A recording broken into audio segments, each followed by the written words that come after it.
Siege.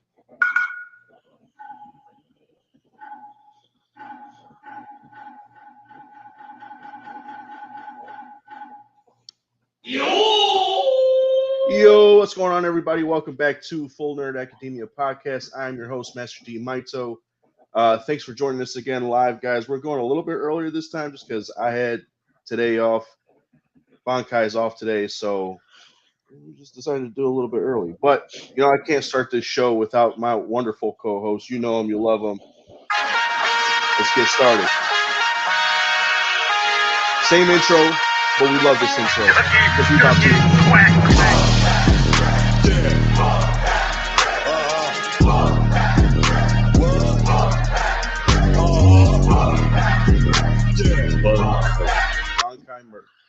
Yeah, what up, buddy?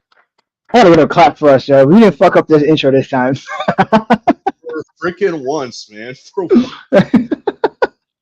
Man, what's going on, bro? Ain't shit but a different toilet, you know what I'm saying? But it's a beautiful day outside. It's hot as hell. I'm glad to see that you are not out there, sweating your cojones off. Cojones off, sweating my yeah. stuff. Bro, it's hot. I don't know how hot it is over by you, but it's hot today. I went outside this morning and I was like, oh, I'm going back inside. You took a step outside. You're like, nope. Yep. For us New Yorkers, we say it's dumb hot. So I stepped right back in. Dumb hot. It's stupid hot. No, I don't blame you, dude. It hasn't been too bad over here. Like, it was kind of cool. It was cool for the 4th. Like, decently cool. Like, there was a breeze and stuff, so it wasn't like crazy hot outside, even though I spent like the whole 4th freaking like slaving. Yeah, you were definitely out there, and I'm mad that you were out there cutting up the lumber. That's all good, dude. It is what it is. I had to help the folks out, so but Chad, dude, I mean, how was your 4th? Speaking of, 4th was all right. Didn't really do anything. We made some burgers and hot dogs, and that's really about it. We didn't go outside. We went to go see the fireworks. We saw the fireworks on Thursday, the 3rd. And so, Wednesday. Was it Wednesday? No. Yeah. Yes, you're right. You're right. I'm sorry. Yes, you're right. Because the 3rd was that's the 3rd. The 4th was on Thursday. Yeah. So Wednesday we saw the fireworks. So Thursday we just sat in. Friday we sat in. Because it's almost time. Yeah, I caught some of the ones. I mean, literally from my balcony, I could see the ones from my town. So I just stood outside, took a look at them for a bit, and that's pretty much it. I mean, I spent most of the day at my parents' house. Mom had cooked some food, so I ate. We just kind of, other than me, working and shit, I just kind of chilled. So. Well, they had no choice but to feed you. They worked you to death. Now they got to feed you. I mean, yeah, for real. Did they hand you some Coronas too? No, they didn't. Surprisingly, didn't have any. So I was just like, it was all right because I had some when I came back to the crib. So. But yeah, man, it was overall just pretty relaxing. That's good. That's good. Well, I'm happy to be here with you. I'm happy to be with everybody that's going to tune in, even if you don't tune in now. Happy to see that you are watching. For sure, man. So I mean, as we're just kind of following up from where we were last episode. So last episode, we talked a lot about our Mount Rushmore on DC and Marvel. For DC and Marvel. So basically for comic books. And what we wanted to do was kind of touch a little bit on the indie comics as well. Those ones that aren't, for a lot of people, might not realize that, these comics don't actually belong to one of the big two, either DC or Marvel. I can't tell you how many times I've had people ask. They're like, oh yeah, how come such and such has never fought Batman or Superman or blah blah blah? And it's mainly just because they don't realize that, like, while they have actually crossed over into the comic books, they don't actually belong to those specific comic book companies. So, they don't realize that there are companies outside of DC and Marvel that actually do stuff. So I mean, you got places like Dynamite Comics, Image, Dark Horse, IDW, what is it called? It's Top Cow. Like so many.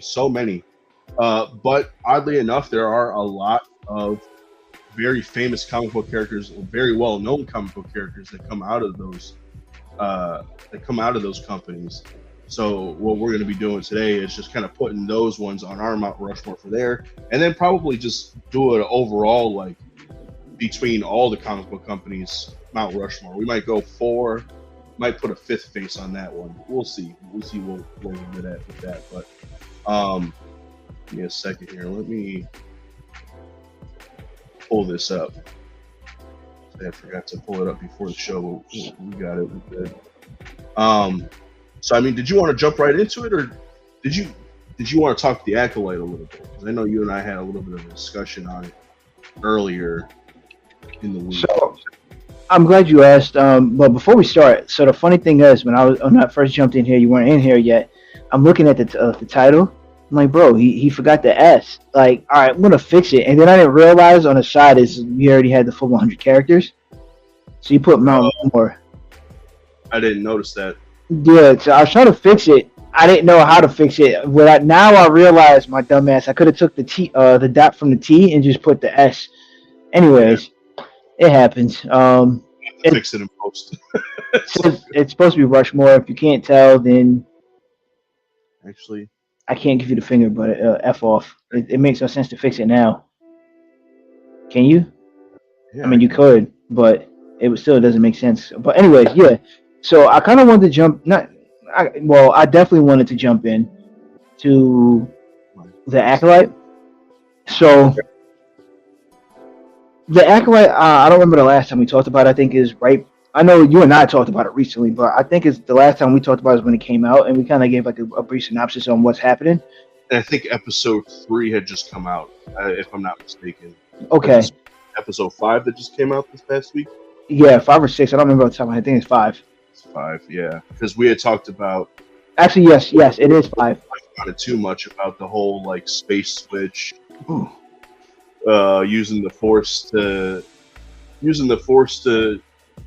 birth 2 Force beings and stuff like that. Okay, so we really talk about that too much. I think we just kind of hinted on like what our sort of review of this series overall was.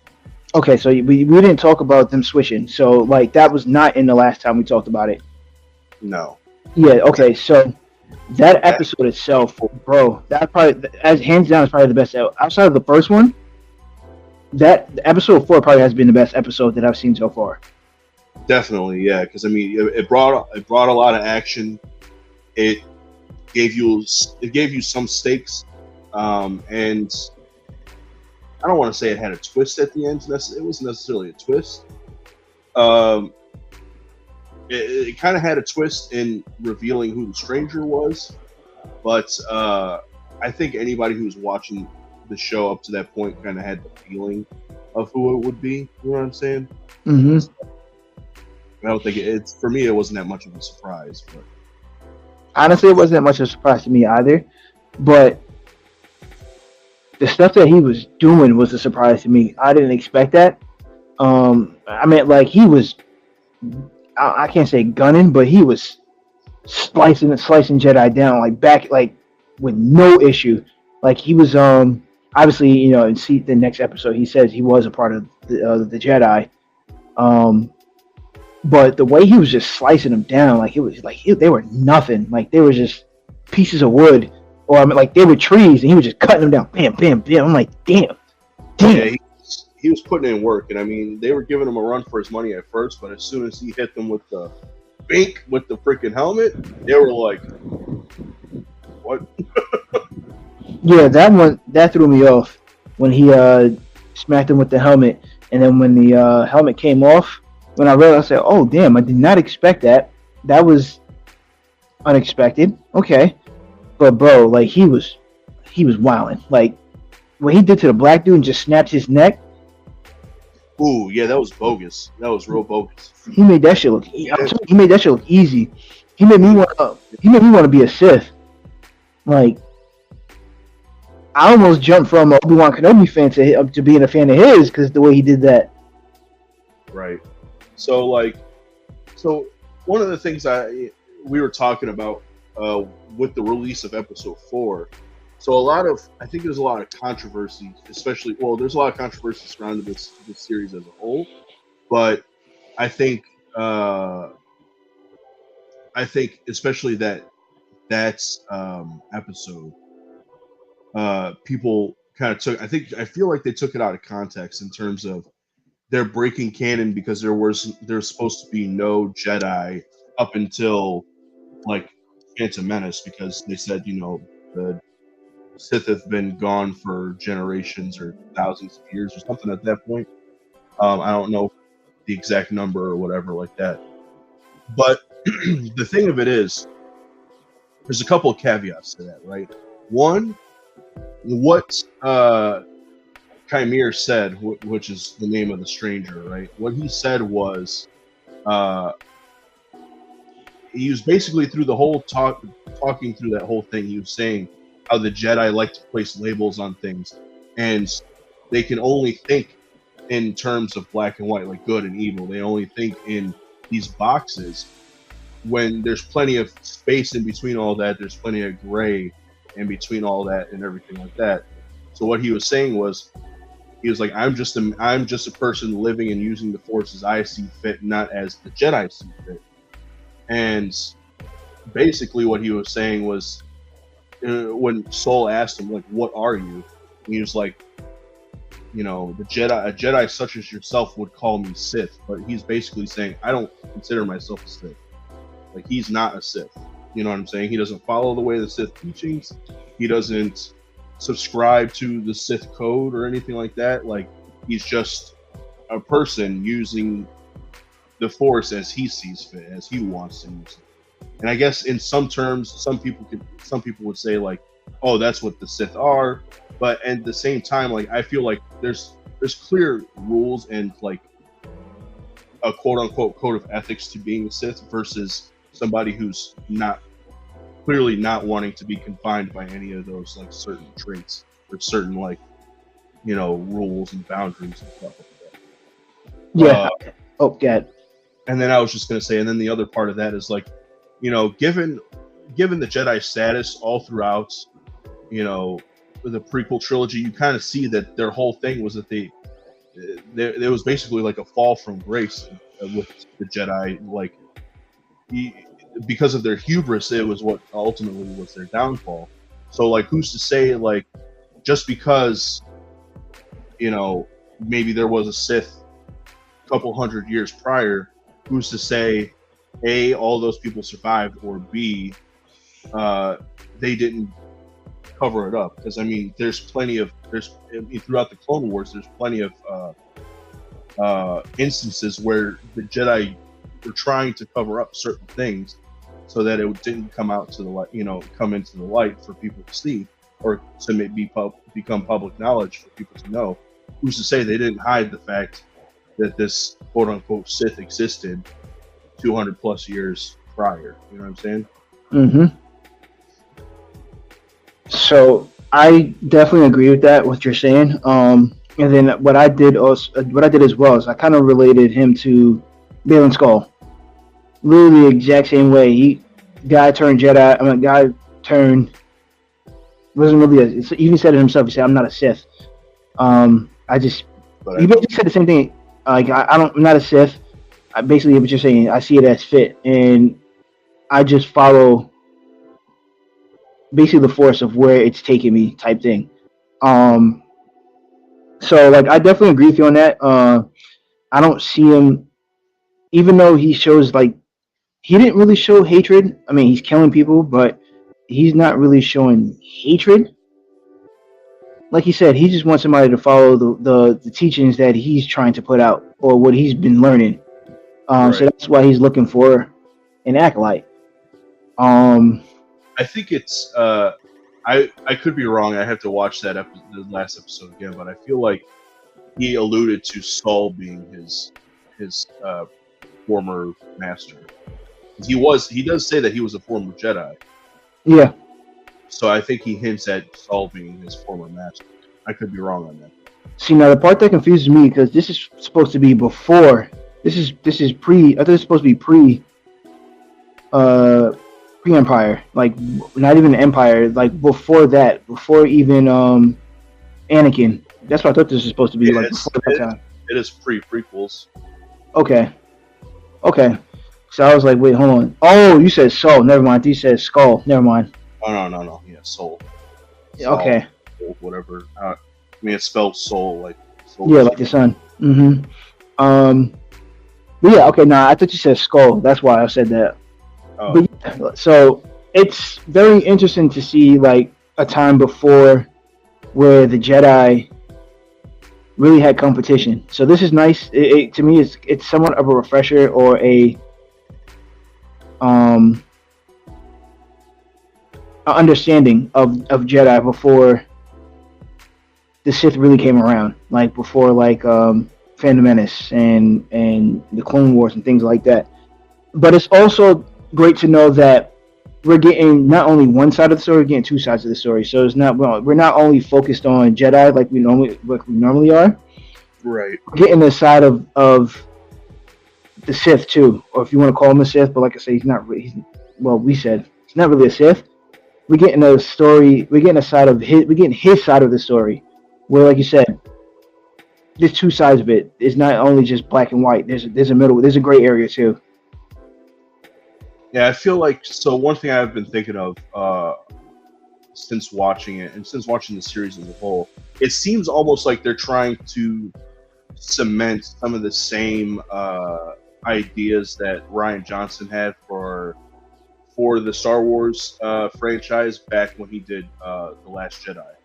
So one of the biggest things with The Last Jedi is that it was trying to put forward that, you know, not everything's black and white, that there is like a gray in between, you know, there are gray areas in between the light and dark side of the Force, that everything is connected and there's a balance between that. And it's not just all light or it's not just all dark. The balance, or the Force seeks to be balanced in the two.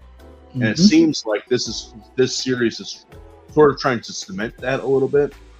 Even like I would say even like Ahsoka in some aspects tried to do that as well, but I feel like this series is kind of doing that a little bit more so, in directly speaking to the point that, you know, the Jedi are all trying to label and put things into boxes of good and evil, light and dark, you know, Sith and Jedi, whereas you know, this character is directly telling us like, hey, I'm not these things. I just am trying to do things the way I feel makes sense to me.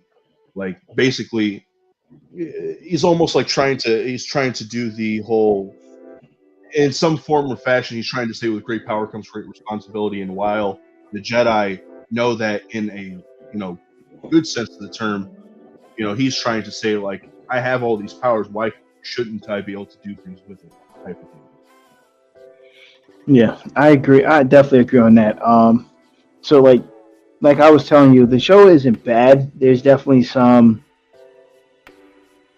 dull points. There's a lot of dull points. And the story, we don't have a real direction. That's what it seems like to me. But the action itself in it, it feels like I'm watching a George Lucas film. Like the action has been pretty good. When the action is there. When there's no action, the story seems kind of out of place or all over the place too. Yeah, it does seem to jump around quite a bit, and not in like a cohesive way. I don't know. I think once it's done, once the whole series is done, I'd have to go back and watch it like through all the way, just to see just how, you know, how well everything sort of transitions into the other. Mm-hmm. One of the things I would say that I have a problem with like Star Wars TV shows, aside from The Mandalorian, everything it gets hindered by being cut up into different episodes and then waiting for time in between. Like it feels like they're supposed to be complete works and then watched all the way through. You know what I'm saying? Yeah. Like Mandalorian's the only one that I can think of that isn't really like that, because each episode, honestly, each episode what they've done is kind of, they all stand on their own. ultimately, at the end, they do tell a full line story, but like each one is like its own self-contained story. Aside from like the ones that are part 1, part 2 type deal, and those are usually saved for like at the end. Yeah. Last 2 episodes. So like these here, they seem like they're supposed to be one cohesive story, better watched all together as opposed to being broken up. That's just kind of what I think. Yeah, I definitely agree with that. But still, it's not bad. Definitely give it a watch if you have not watched it yet. The first episode will catch your attention, and then it kind of slows down. But yeah, just definitely say if I had to recommend it to somebody, I'd probably say 6 out of 10. Give it about 5. Yeah, I would say it's above a 5 for sure. And that may change once we get to the final episode, which I don't even know how many episodes this is supposed to be. I think it's 8. Maybe, I don't know. I didn't see. It might be 8. I don't know. So we still got a few to go. I'm pretty sure, but either way. And then after that, I don't think there's really any Star Wars. I know they're still working on Andor season 2, if I'm not mistaken. Supposed to be getting Mando and Grogu sometime in the next couple of years. I don't even think that's started filming yet. So, it might be a little bit before we get some more Star Wars, but we'll see. Yeah. Well, outside of that, I mean, the only other news we have before we even get into the meat and potatoes is Deadpool's coming soon. I think in the next 2 weeks. Yeah, if I'm not mistaken, I think it's the 24th or 25th. Yes, it is the 24th. Hell yeah, dude! I can't wait for that. I've been actively staying away from all of their like TV spots because I don't want anything spoiled for me. Bro, I just happen to be on Instagram and the shit just pop up like, no, if it's real for me, I'm ruining it for my talk. Yeah, dude, for real. Like I freaking, I think I've passed through a couple and I'm just like, nope. As soon as I see something. Unless it's other than it being like the first trailer that we already saw, and then like they have a Heineken commercial. Other than those two, I'm not trying to watch any of those. I'm like actively scrolling past anything that I see that's Deadpool. Funny you said that. Deadpool has a DiGiorno commercial. Oh, for real? Yeah, but you don't see Deadpool. You just see his hands. Oh, okay. But yeah, outside of that, it's time to get into the meat and potatoes. So, like we were saying before, we're going to be doing a Mount Rushmore for, the other comics that we have not touched, which is basically, comics that we already touched, DC, Marvel. So we're going to do some indie comics. This is mostly all him. He broke it down to me recently. I completely forgot there was like a select few of these people. And then I just learned about one because I really didn't know that. I know it's going to be brought up. I'm not going to break it. I'm not going to say who. I was going to say it's going to be brought up. So, Maito, you want to kick us off? So there's, aside from the DC and Marvel, comics universe, there are plenty of others, and one of them, especially like one of the biggest ones, to hit the indie comic book scene, I feel like is Dark Horse. And one thing about Dark Horse, aside from having their own properties, for a long time they were also the main ones to be doing any sort of other properties that decided that they wanted to create their own comic book universe in terms of like big franchises. But like at one point, Dark Horse was releasing Star Wars comic books. They were releasing Transformers, G.I. Joe. There was trying to think of what other big franchise that they did. Crap. Buffy the Vampire Slayer. They did do Buffy the Vampire Slayer. You're right. They did a bunch. They've done a ton. Yeah, I'm looking at it now. Well, Last Airbender. Say what? Avatar: The Last Airbender, Ninja Gaiden, Aliens, Predator, Terminator, are a few that I see right here that they've done. I didn't know they did Avatar. I thought they. Yeah, I didn't know that either.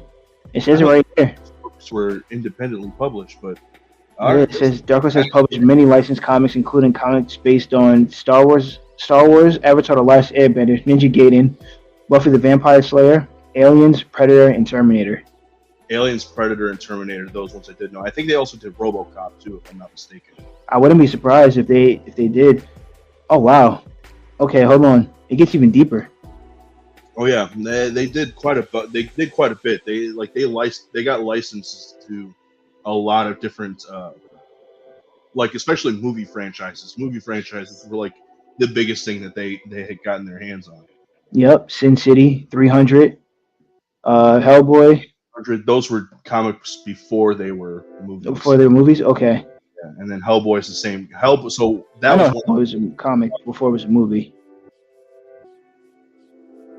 Um, but yeah, so I mean, Dark Horse has done quite a bit in terms of like the licensing movie franchises. But on top of that, they've also got their own like their own like universe of characters, and one I feel like stands above the rest is probably got to be Hellboy. Um, I'm just trying to think. I feel like. Hang on one second. Is Hellboy? No, it's for sure Hellboy that I'm thinking of. Wait, what happened? I'm just trying to think of what other comic books, like franchises that they have kind of kickstarted and created.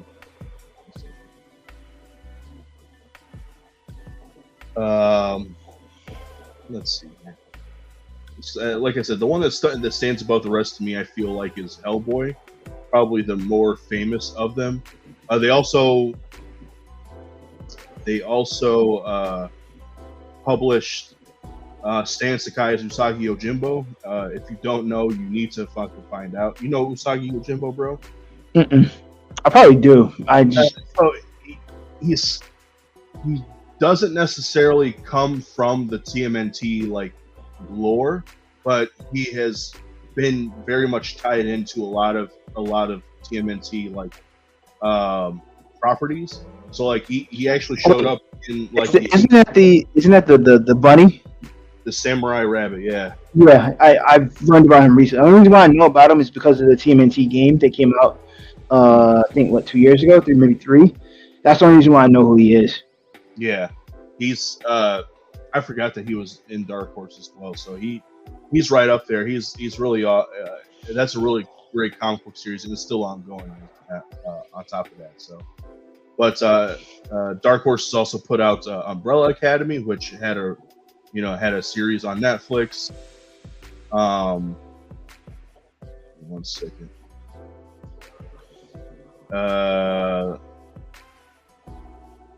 They did a lot of stuff with Frank Miller, so you had like Sin City 300 as one of them as well. Maverick. I'm trying to think. I mean, they had quite a bit, but I would almost. Oh, I forgot that they also put out Miller World. Miller World is a lot of stuff that's done by Mark Miller, who's a really famous. A really famous author for both Marvel and DC. I'm pretty sure he's the one who did. Oh wow! They also did the Mask before it came out on as a movie with Jim Carrey. It said in '91. It had a miniseries, and then in '94 they did a movie. Yeah, I couldn't remember who it was that put out Mask, but the Mask was a Mark big Badger. one too. Yeah, that was a big one too. But honestly, if I were to take anybody from the indie scene, especially from Dark Horse, and put it on a Mount Rushmore, I would probably say it's got to be Hellboy. Just because like the 2 live action Hellboy movies, like with Ron Perlman, were very famous, very popular. Really kind of put Hellboy out in the zeitgeist for a lot of people. Kind of put Hellboy in people's minds. The more recent Hellboy movie wasn't that great, but again, it was kind of like they put it out there. It had some sort of fame, and on top of that, they actually have a new Hellboy movie coming out soon. It's called Hellboy: The Crooked Man. I just saw the preview for it. It looks interesting. It kind of looks like it's taking some cues from like the Guillermo del Toro Hellboy in terms of like making it more horror based, which is kind of what Hellboy is. Although it looks like it's on a very shoestring budget, so take with that what you will. But all in all, like I said, I would probably put Hellboy up on that Mount Rushmore. What do you think? Yeah, I can't disagree on that one. I'm not a Hellboy fan, but I agree with you. Hellboy definitely has to be probably number one on that list. He's definitely up there for sure. Mm-hmm. Can't even see that. Oh well, we'll go back to the Rushmore logo. But so the next, like I would say, the next biggest indie comics like franchise, or like the biggest indie comics company, has got to be Image. Now, Image was like started by a bunch of artists and writers who directly worked with DC and Marvel and were sick of it, so they decided to pull out and make their own like comic book company and created a ton of original characters and IPs that are like still famous to this day. Who would you say, like, what is one character, or maybe even a team of characters from Image that you would say has to go on this Mount Rushmore? So the top two that come to me, well, I would say top three that comes to me would be Ninja Turtles number one. Ninja Turtles is not Image cert, but we'll get there. They're not? I thought they weren't Image. No, I'm sorry. You're right. Spawn is number one. Spawn definitely has to be probably up there, if not probably first face on the mountain. And then number two would be Invincible. Excuse me. Yeah. That's the two I know that's in Image Comics. I would say Invincible possibly, but then you also got comics like The Walking Dead. That whole series or that franchise was published by Image. You got Savage Dragon. Don't know that one. Savage Dragon. You got Witchblade, The Max, which is insane. Oh wow! See, that was also a Netflix series. Radiant Black is a new one, but it has gained a lot of popularity recently. And then Kick-Ass. I was going to say Kick-Ass. Trying to think here.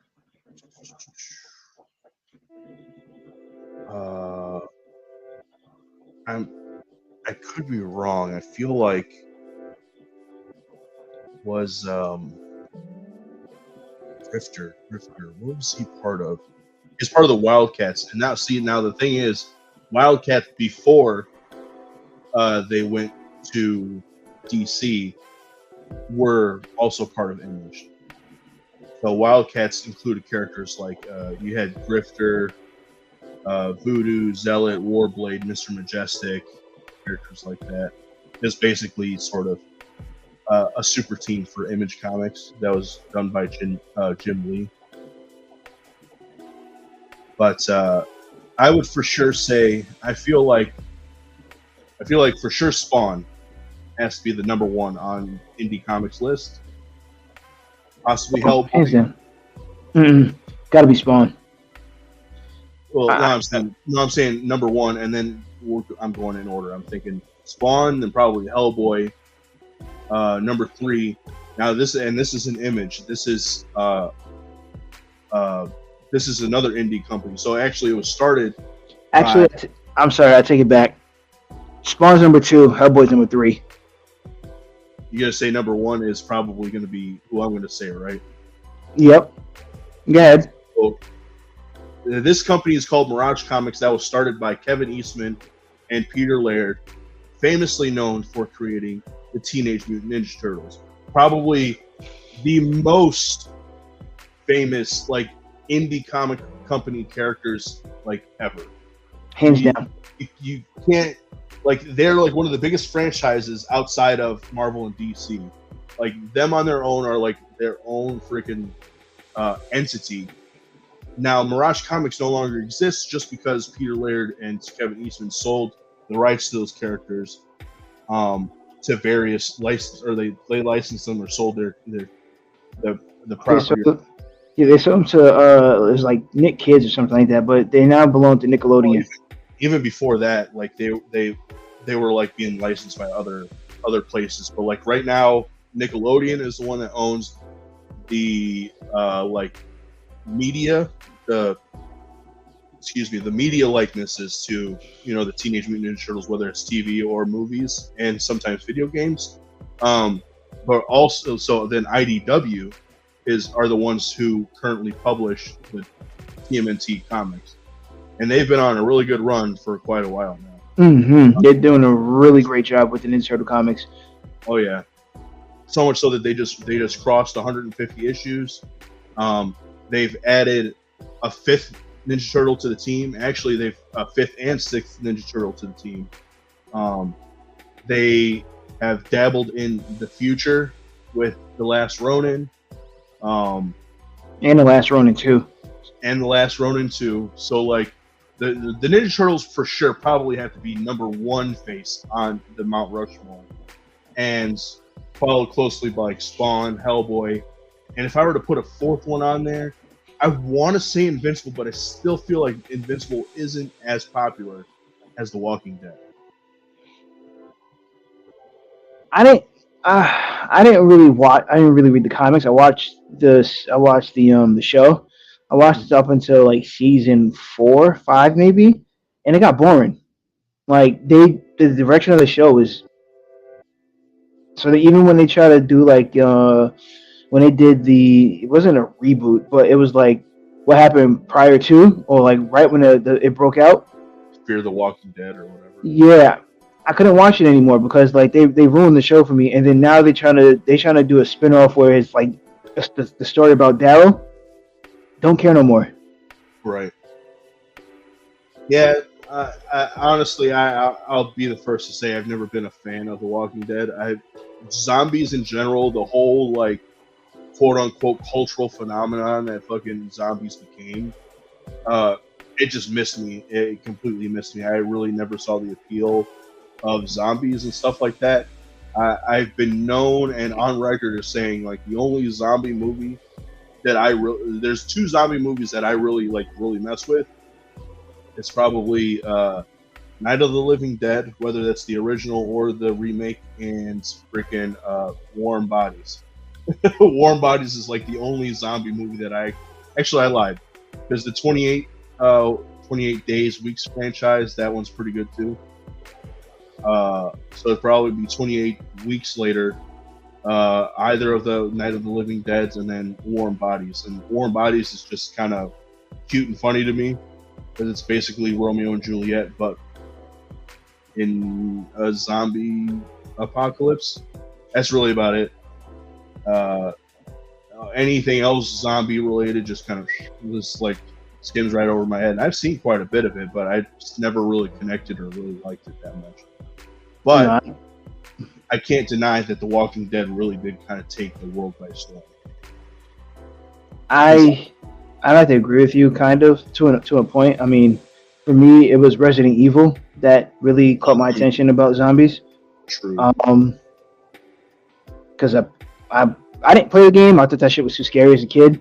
I watched my brother play, rest his soul. I watched him play that, and I thought it was very interesting to see like a whole bunch of zombies just chasing you until like it came too close to the screen. And I'm like, yeah, I'm not watching this anymore, and I would leave. And then he would play at night too, so it'd make it even worse. So then like you hear like one sound, you like your eyes is out the window. I'm like, I'm watching everything. But I'm not to agree with you, but I'm still gonna have to knock it back. 'Cause you know what? We completely forgot, and we actually talked about it like multiple times. I might have to put Star Wars before. I had to put Star Wars at number 2. Star Wars is a huge success. Yeah, I mean, I don't know how it did for comics, but the stuff that we got from Star Wars, like truly amazing. Yeah, but see, the whole thing with Star Wars is any of those comics that were done by like Dark Horse or any other third-party company, was rendered moot because of Disney, Disney's acquisition of Star Wars. So like all that stuff is now considered to be Legends continuity. It's not even canon to the main like Star Wars anymore.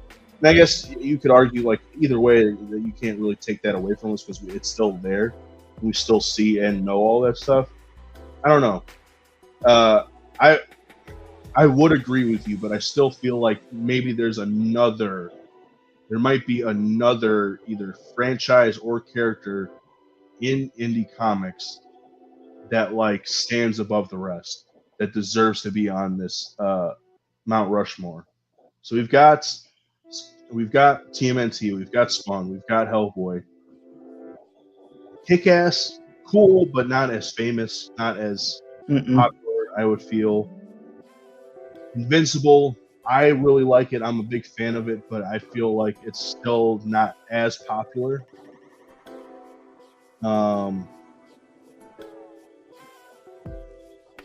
Walking Dead, Star Wars.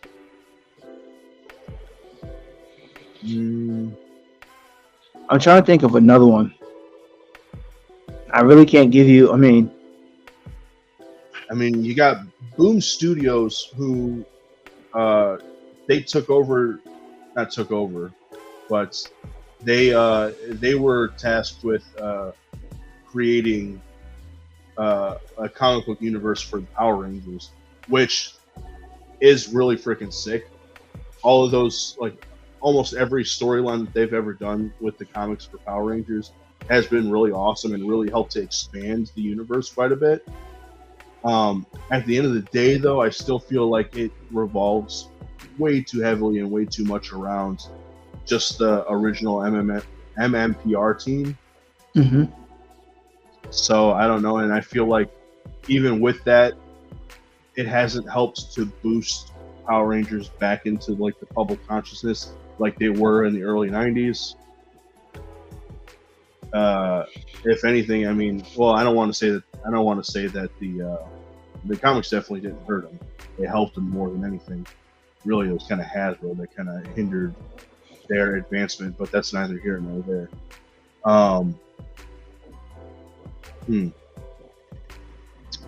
Honestly, I can't give you. And then the funny thing is, exactly what we said in that exact order. I'm looking at like top 10 most popular indie comics. Number 1, Ninja Turtles. Number 2, Spawn. Number 3, Hellboy.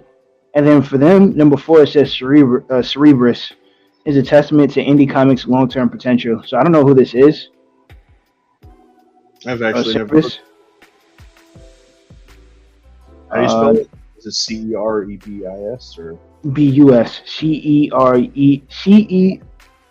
Cerebus. Oh, it's Cerberus. There's no R. There's an extra. Yeah, Cerebus. Yeah, like the 3-headed dog. Yeah. Number 5 is Madman Zanny Pastich. Oh, I know this. No, I know that now. The artwork looks familiar. No, I'm sorry. What were you saying? No, I was just reading like the top 10 that I see on. It's on CBR. Cut up from ElfQuest. Homelander. Homelander is the most recognizable dark reflection of mainstream superhero icons. Number 8 is Phone Bone. And the Inhuman Everyman. Number 9 is Kevin Matchstick from Mage. And then number 10 is Michonne from The Walking Dead. Yeah, I said that's the 10 most iconic indie comic characters. But I just find it funny that like the top 3 is the exact 3 that we said in that in particular order. Oh yeah, 100%, dude. It definitely has to be those 3 for sure. And as far as I don't know, man, like that fourth head to me, it's just maybe it's kind of interchangeable. I would almost say it's like Walking Dead. One that I personally would like on there, mainly because of what it kind of affected my upbringing a bit, was The Crow. I would put The Crow up there for my personal Mount Rushmore. I just don't think that The Crow is as popular as, say, Hellboy, Spawn, or the TMNTs. I don't think like it was that influential, like that popular that it deserves to be up there. If it were my own personal one, I would say it would have to be up there. But I'm gonna have to agree with you on that one. I didn't really read the comics, but the movies was the movie that's the one that really caught me. I mean, I don't know who they were owned by or who they're owned by, but I would probably say, like I think you said it earlier, Transformers and G.I. Joe. Transformers is huge. yeah, Even before the movies, cartoons was dope. I just didn't like them when I was a kid. I thought they were stupid, but I didn't realize how popular the cartoon was. right. Well, like, and that's just it. That's one of those things where it started off as, I can't remember if it started off as the toy line or the cartoon. Either way, those two went hand in hand because the cartoon was used to sell the toys and stuff like that. And same with, well, the G.I. Joe for sure started off as the toys and then hit the cartoons. And then from there, they decided to expand. So, I mean, they had movies and they had the comic books and stuff like that. And then on top of that, now, is actually an imprint of Image Comics. They created something called the Energon Universe, which is which is Transformers and G.I. Joe combined. So yeah, you know what? I would almost say like let's just put the Energon Universe, because then that's Transformers G.I. Joe together up on there, because I could not argue that the Transformers, especially in the movies, were like super popular and still continue to be for quite a lot of people. G.I. Joe a little less so, but I know that G.I. Joe has its like very dedicated fan base and stuff like that. So whether that's from the show, the toys, or the comic books or whatever, I know that they have a very dedicated fan base. But Transformers, I feel like, is almost global at this point. So I would argue that Energon Universe could definitely go up there in terms of indie comics. Yeah, that's the only ones I got because I couldn't think of anything else either. So for me, it was like either that or any of the kaijus. But I don't know if they have comic books. I never paid attention to that. They do here and there, but they're always like that's always like something that's licensed by any comic book company, because Marvel's done them, DC is currently doing them. Like, and it's because they have the Godzilla versus Kong versus the Justice League. I also heard that another one that's going to do it not too long from now, I think it's the Avengers. I think it's supposed to be Godzilla versus Kong versus the Avengers. And then aside from that, like they have the MonsterVerse has its own like line of comics right now too. They're supposed to like tie into the movies. But I don't think that those are necessarily like things that are famous because of the comics. I feel like those are famous because of the movies. Like the comics are famous in the movies. Type of deal. Okay. Of the Transformers universe, I think we both know who would be the one that's on the Mount Rushmore to represent the Energon universe. Yeah, Bumblebee, duh. The fuck? You mean Optimus Prime? I'm sorry, I had to troll. Yes, we all know Optimus Prime, and literally right behind him is his. Well, I was about to say partner, but it's literally his rival. Would be literally 1 and 2. Megatron. Yep. Optimus and Megatron, yeah, for sure. I'm kind of curious to see that Transformers 1 movie coming out soon. I'm actually kind of curious to see it too. I'm not like I said, I'm not big in Transformers, but the movies weren't that bad. Yeah, no, they were pretty decent. I mean, they got kind of goofy at a certain point, but I feel like recently in the last few years they definitely kind of brought that back, like reeled it back in a little bit and made it a little bit more cooler. And then on top of that, they're talking about, I mean, they're supposedly going to be doing a GI Joe crossover, which I think will be pretty sick. So I guess we can't wait to see that. Yeah, I can wait. I don't really care for GI Joe. I never been a huge GI. I hated GI Joe. I'm not gonna act like I hated it. And then because you know what made it worse for me. You know when you wake up, when you were a kid, you woke up, and then there was one cartoon that came on, which was Iron Man. That shit sucked. To me, it did. And then literally right after Iron Man, it was GI Joe, and I'm like, yo, this is too. I'm gonna watch the Smurfs. So I would turn on Cartoon Network and I'll watch the Smurfs. Yes, yeah, I did. I never really liked GI Joe in general. There was some. I feel like there were some episodes of the show that I saw and kind of liked, but and then they also did a show like the early 2000s called GI Joe Sigma or something like that. That was kind of cool. Aside from that, though, like the movies were trash. Hands down. Yeah, that's all I can really say. Their action figures now, the line that they have, the GI Joe Classified line, those are really cool. But I have no attachment to them, so I never really bought any of them. Aside from Snake Eyes, who I use to customize the figures. So that's about it. So should we? We got some time. Should we jump into the anime side? Because I know we were talking about this. Yeah, you're right. I forgot about that, dude. Yeah. Yeah. Let's do this. We decided that. I mean, why not? I know we said this at the end of our last one. Like, why not? I mean, this is what we're based out of. We love anime, and we wanted to do a Mount Rushmore for anime because, like I said, there will be without anime, we wouldn't have the name of our podcast or names really. Yeah, exactly. We wouldn't have our names. We wouldn't have the name of our podcast without anime. And I mean, like, as much as honestly, I feel like we should be doing a lot more anime-oriented stuff in general.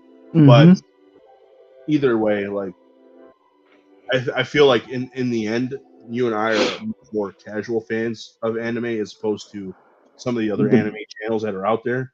Oh yeah, hands down. There's some diehards. Hardcore into it. So like, yeah. I watch one every once in a while, but he kills me because of like, damn, like you take it too far, so I can't watch you as much. I don't remember his name now. It's gonna bother me. I think it's like NT Hammer 2 is his tag. Really good though. I love listening to him because he goes so in depth, especially when he's talking about like Naruto. And I'm a Naruto guy, so like when he starts talking about Naruto, I'm like, damn, yeah, that's a good idea. Yeah, I didn't even think about that. That's a good one. Yeah, I like that idea. But yeah, so I definitely want to give a shout out to all the anime fans, manga fans. We play the games, definitely kudos. So we definitely I feel like we have to. It's only right that we do this. So we talked about it a little bit, but I think we definitely should do a hero and villain side. Okay. Because I definitely got my villains. I know you got your villains that you like. And I know our list is definitely probably going to vary. Not tad bit, but it's definitely going to vary for both sides. So I don't know if you want to start with yours. Damn, dude. Jeez. In terms of heroes, man, Deku's number one, right? Yeah, I'm about to say number one, right? Has to. I mean, who's number one? Goku. We can argue that point. Hey, I'm not a huge Goku fan. I'm a Vegeta and Piccolo fan. I love Vegeta and I love Piccolo to death. But I mean, as the protagonist of his series, of the Dragon Ball series, and literally the one who like always goes beyond plus ultra, freaking, it's gotta be fucking Goku. You know what I'm saying? He's probably the most recognizable anime character ever. Aside from Astro Boy, in which case I would argue Astro Boy is only recognizable to old heads. I don't think any new people know anything about Astro Boy. So like, no, I barely know about Astro Boy. I just know the name. I just never knew exactly like what he did or what he was. I just knew the name. But I gotta agree with you with that. I take my comment back. Goku is definitely number one.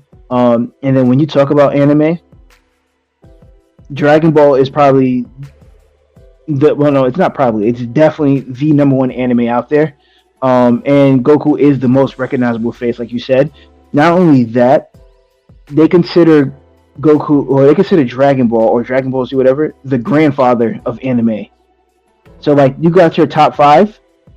No matter what you do, you can have your top five.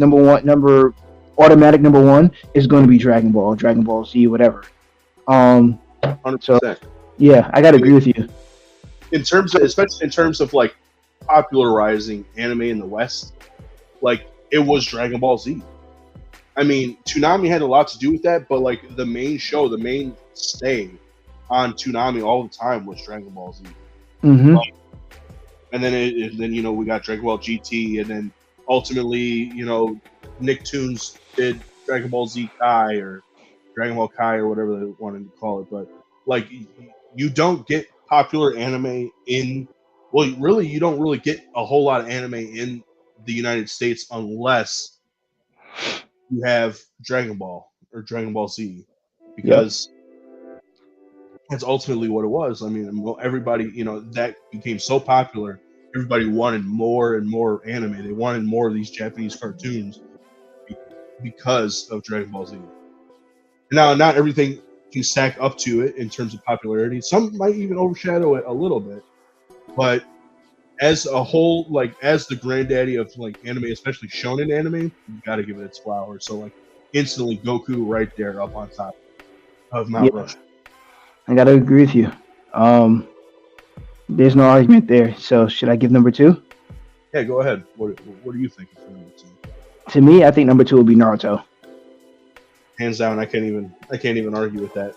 Yeah, I mean that era, aside from One Piece, I would say Naruto is probably the most famous shonen anime, and aside from freaking, Dragon Ball Z, it has to be Naruto. Yeah, hands down, like second most popular face on there. Watch the kid grow up to be basically now the Hokage in a whole show that has nothing to do with it. It has to do with him, but it has nothing to do. It has to do with him, but at the same time, it doesn't have to do with him. But got a whole generation of kids freaking running with their hands behind their back like this. Yeah, exactly. That's the big thing I was about to say. Like we have a whole generation, and crazy part is it started from our generation up until now. It even happens now. I see kids to this day who still run like that. Run with like. Exactly. Yeah. It was first for like when we were like real young kids. It was the Kamehameha, and now the Naruto run. It's the freaking ninja run, right? So yes. So it's funny to actually see that to this day to still see kids actually run with the Naruto run. You want to take number three? Number three. I would almost have to say it's got to go to Luffy and One Piece, right? Because I mean, One Piece is one of those animes that's very, very, very popular, and at the same time, it's very infamous because nobody who hasn't already started it wants to start it. You know what I'm saying? And the reason why they don't want to start it because they say it's too long. Guilty. I am one of those people who said it. And shout out to my cousin. Shout out to Wolf. They're the ones who introduced me to One Piece, and they said, "Nah, you have to watch it." Like, yeah, it's gonna seem kind of childish at the beginning, and it seems kind of long. But I guarantee you're gonna start watching. You're gonna realize you're on episode 100, and that's exactly what happened with me. I watched until I realized. I said, "Oh shit, I'm on episode 100." But this is great. Like, this is fire. Why haven't nobody told me about this? It's like, we did. I'm like, oh, okay. And they did though. Like they did, and they said how good it really was. But I said the same thing that everybody else says. I don't want to watch it because it's too long. Don't do that. I'm telling you now. Get that mindset out your head and give that thing a shot. And especially if you're going to watch it. Don't judge it until after. Don't judge it until you hit episode 20, because those like first like 15, 20 episodes, it seems real kiddie. Like it's the drones is like real kiddie and things like that. So when I was talking to my cousin about it, like when I first started watching, I was like, yeah, to me it seems a little kiddie. He goes, yeah, that's how it's gonna look right now. But he said once you get past episode 20, you're not gonna feel like that. You're gonna see a whole different episode. You're gonna see a whole different side of the show. And personally, it's like to me, it's my favorite anime to watch. And my favorite character is not even Luffy. My favorite character is actually Zoro, which is second in command. So, Right. but Luffy is definitely a face that you'll never forget. Like if you once you start watching the show, like you automatically gonna attract to Luffy just because he's like Goku, he's like Naruto. He wants to be the strongest, but he's the goofiest. But he will throw he'll throw hands when you lose or draw. He's gonna throw hands with you. So I agree with you. Number 3 definitely has to be Luffy. Yeah. Now, I was a little. I'm not gonna lie. I was a little hesitant to put One Piece there, but overall, I would have to say that like you have to put it up there on the Mount Rushmore because it is so very popular. I mean, they got a live action adaptation on Netflix. Now it's not the first anime to ever get a live action adaptation. It's the first one to like get one that's Americanized, and on top of that, it's still pretty good. So much so it got me into like wanting to watch the anime. I did end up watching some of the anime. I've kind of picked it up, put it down here and there, but like, you know, I'll still like pick it up once in a while and like take a watch on it or whatever like that. So yeah, and then like I said, for that other reason where it's like it's so infamous for being so long that like people know about it, but they just don't want to start it because they're like, oh, I don't want to invest 1,000 plus, or 500 plus hours into watching this freaking show. Yeah, and fun fact, it's the longest running show out right now, outside of The Simpsons. But what's also really crazy is that it freaking it's so long that the original creator, not the original creator, but they want to remake the anime. This time, with the help of the mangaka, the creator, to help condense it a little bit more and make it a little bit more streamlined, kind of like they did with Fullmetal Alchemist Brotherhood. Yep, crazy. Like to actually think about While that. it's still going. While it's still going. All right, so that's number 3, right? Number 4. Yeah, number 4.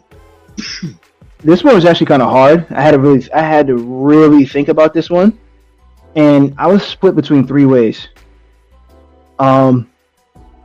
This is not the one I'm going to put up there. Levy is 1. The Eldridge Brothers is number 2, but actually 2, 3, Sailor Moon, but the one I have to pick is probably Inuyasha. Oh, frick. Damn. So wait, you said Levi from Attack on Titan, right? Yep. Or who was second? Fullmetal Alchemist, the brothers. Oh, it's really it's definitely Ed. I was gonna say it's between Ed and Roy. Oh, it would have to be Ed. Yeah, exactly. Number 3, Sailor Moon. Sailor Moon or Inuyasha, and you're saying Inuyasha. Yeah, I'm about to say Inuyasha. Damn. See, my personal one, it would be Ed. In terms of popularity, though, it has to be between Sailor Moon and Inuyasha for me. Yeah, that's what I was saying. I'm skewing more towards Sailor Moon, though. Ooh, argument time. Okay, so I'm gonna have to somewhat agree with you with Sailor Moon. Sailor Moon is actually number 2 for me that I watch, and the only reason I watched it because, like you said, it was on Toonami. And then literally right after Sailor Moon was Inuyasha. So I knew more Sailor Moon than Inuyasha, but I just knew who Inuyasha was. The half demon, half human. That's what I knew about him. And then I take it back. I'm sorry. I'm so sorry. You know what? You know what's number 4? Yusuke. No, I said his name. I said his name wrong. But Yu Yu Hakusho. Yeah, Yosuke. Yosuke. Yeah, no, it's Yusuke. I'm right. Yusuke Urameshi. All right. I'm gonna throw this one out here. I know you're gonna argue it, but I have a very perfect reason why it is too. Gundam. No. I had to think for a second. Yeah, you had me think for a second, but no. Even beyond that, Ash Ketchum. Yo, I promise you, I was thinking about Ash this whole. So the funny thing, I was literally thinking about Ash this whole time. I'm like, yeah, Ash is like definitely up there, right? And I'm thinking way before we even had the conversation, I was like, who am I gonna put on this list before we even start? And I said, I gotta put Ash up there because Ash is like, he's number 2. And then we started talking more. But yes, you know what? Ash is number 2. Naruto's number 3. I would have to say that Ash, because while I would say Pokemon probably isn't as long running, it's definitely helped to get people who weren't into the games already. It definitely helped people get into the games, get into the card game, get into Pokemon Go, anything Pokemon. The anime helps to get people to drive people to everything else Pokemon. The cards, the toys, the freaking video games, the movies, all that stuff. And like the show. And like so much so that like they finally ended Ash's journey in the anime and had 90s kids effing crying their eyes out because he finally became a Pokemon master. Mind you, he did all that and he's still fucking 10. Well, right, exactly. He had all these adventures. He's still like 10 or 11. Like, finally became a freaking Pokemon master after almost 30 years. That they finally were like, all right, let's retire Ash, and let's start the anime new. Like, hey, Ash Ketchum's got to be on this Mount Rushmore. No, he's definitely on that Mount Rushmore. That's crazy. Like, bro, like that's the part that mind boggles me, bro. This man's been running around for 30 years. He's still only fucking 10. How is he still only 10? Crossing multiple movies, like at least it's got to be close to 20 movies at this point, if I'm not mistaken. I don't know. Like 7 or 8 different series. Crossed over to maybe 11 different regions. No, not many, but it feels like it because golly, like, bro, you crossed into like at least 6, 7 off the top of my head. It's for sure 7 because I know that he was in. They had the Sun and Moon anime. That's technically the 7th region in the games, and then for the Master of the Journeys series, they actually had him go back to Kanto, and from there he like journeys around the world type shit. So it's for sure at least 7, if not possibly 8 or 9, because I think in some of the movies he's in a different region that's not like in the games and stuff. So, bro, that's crazy. You did all that in a year time span. You're still 10 before your 11th birthday, bro. You've been out for 11. You've been out for 30 years. You're still 10. How's that? I need the sauce, okay? Ash, I know you will. Come talk to me. Right, dude. You got the Ender Milanaki syndrome. Yeah, dude. It's wild. It's wild. And like the thing of it is, like when you think of the Pokemon cartoon, you don't think of it as like, oh, this is an anime, but it is, and it like it's a Japanese cartoon. It's got a lot of similar tropes. In fact, it's got its own tropes.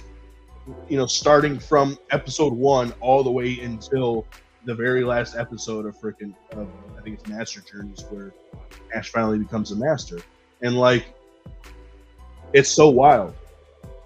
Aside from Pikachu, Ash is the base of the Pokemon Company, and like instantly recognizable, instantly like, oh, that's Ash from Pokemon. Like you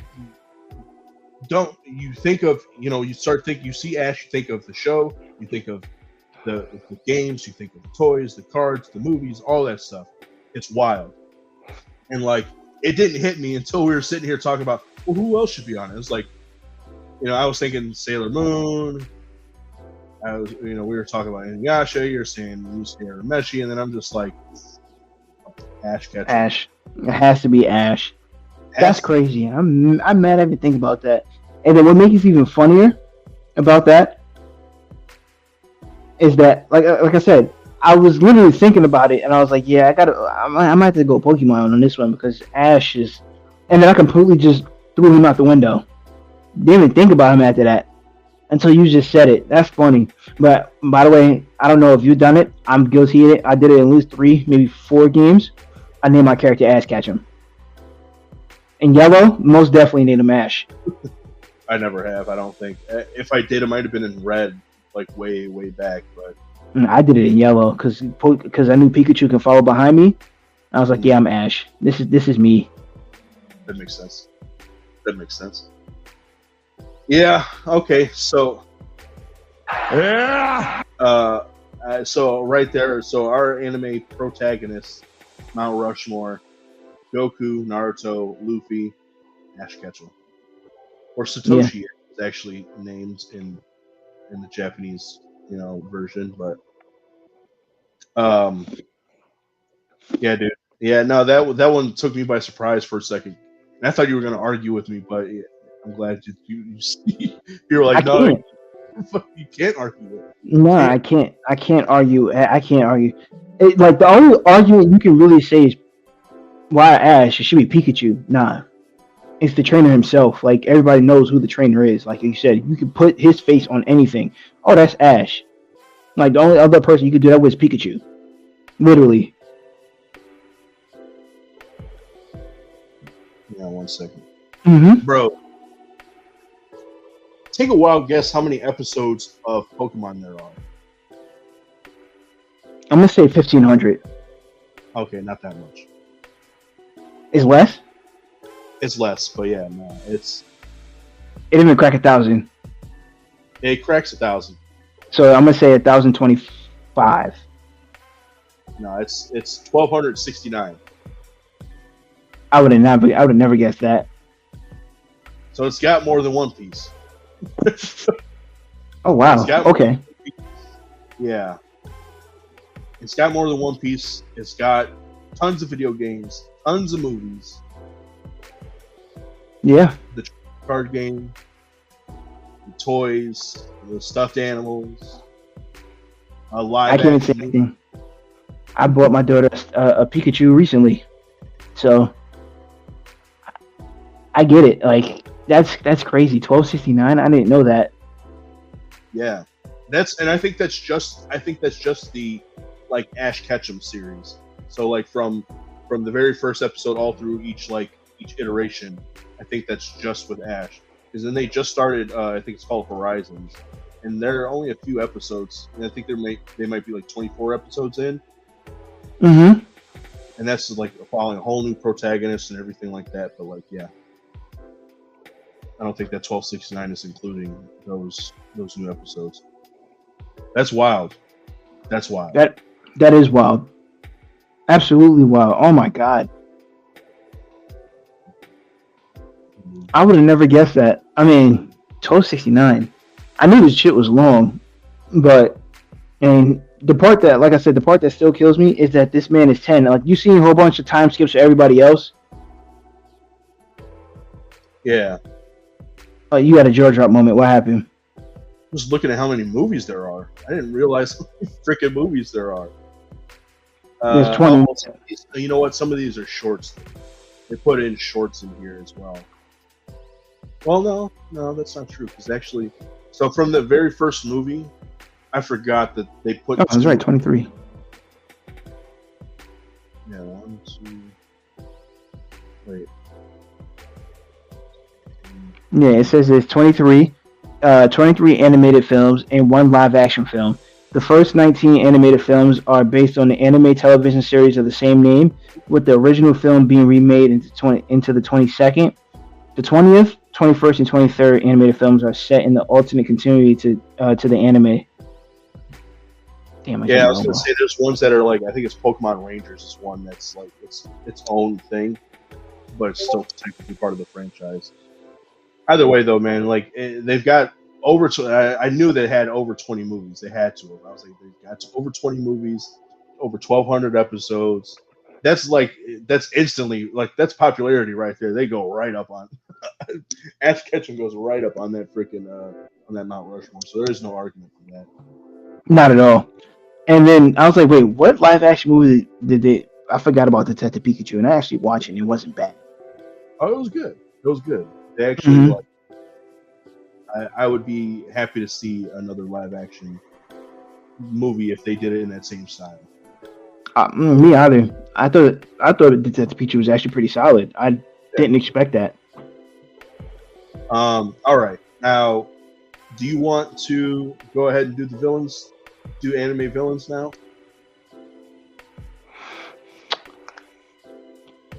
Anime villains. Who am I going to start with? I'm gonna have to say number one. Damn. Who would I put as number one? I don't know if you want to consider him a villain or not, but my first villain would probably be. I was gonna say Frieza, but it's not Frieza. I was gonna say Itachi, but Itachi's not a villain. So I really have to rethink this one. Because in Naruto, he's technically considered a villain because nobody knows the backstory yet. They just see him as a villain. He comes in, he's fighting Kakashi. He's like, nah, don't mess with him. He's dangerous. That's what he's telling. Damn, I can't remember the shark. Kisame. Yes, thank you. I don't know why I couldn't think of Kisame.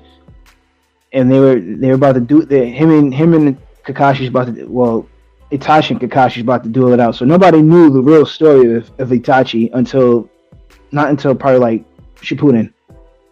Until he fucking died. No, it was before he died. Well, it was like basically like right up to the point, I think. But yeah, but you really learn who Itachi was in Shippuden. Yeah. Yeah. So in that department, I wouldn't say that he was. Yeah, he's not a villain. And then my next one is Madara. Yeah, I would argue that Madara for sure. He seems, at least for the first part of the, well, not the first part, but for Shippuden franchise of Naruto, he definitely was like, he ended up being the big bad. But of the whole series, it's Tobirama. I don't care what nobody say. That's the true villain right there.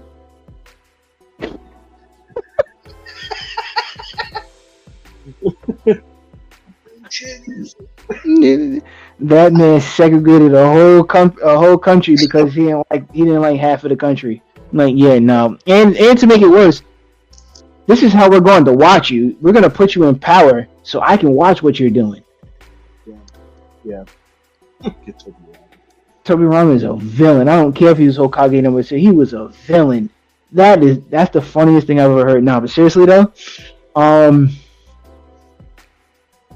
seriously, I'm gonna have to say number one to me, on a serious note, is Aizen from Bleach. And if you don't know who Aizen is, bro, Aizen he was a sneaky son of a gun there. When I first started watching One Piece, I forgot who he was exactly. I think he was like the scientist. And then I actually started, and I saw the end of Bleach. I'm like, yo, this dude here is I don't even know how to explain it. The stuff that he was doing and what he was able to do, and how he was violating all the captain's zone in Bleach. I keep saying One Piece in there. So I was like, nah, this is fire. Like, I gotta admit, like, this is like genius. I wouldn't argue that. I would definitely say that.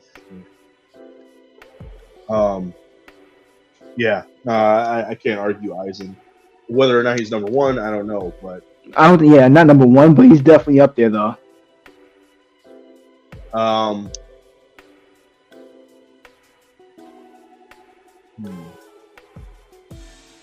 Number two. I mean, I want to go for the obvious Frieza, but like is Frieza the ultimate evil in Dragon Ball? I mean, He is, but he isn't. he is, but he isn't, dude. It falls into that anime trope of uh, enemies becoming friends, and he wasn't for a long time until Super, where they finally got him on their side. But even still, I feel like at the end of Super, he, with him being alive now, I feel like he was gonna go back to his old shit. So that's possible.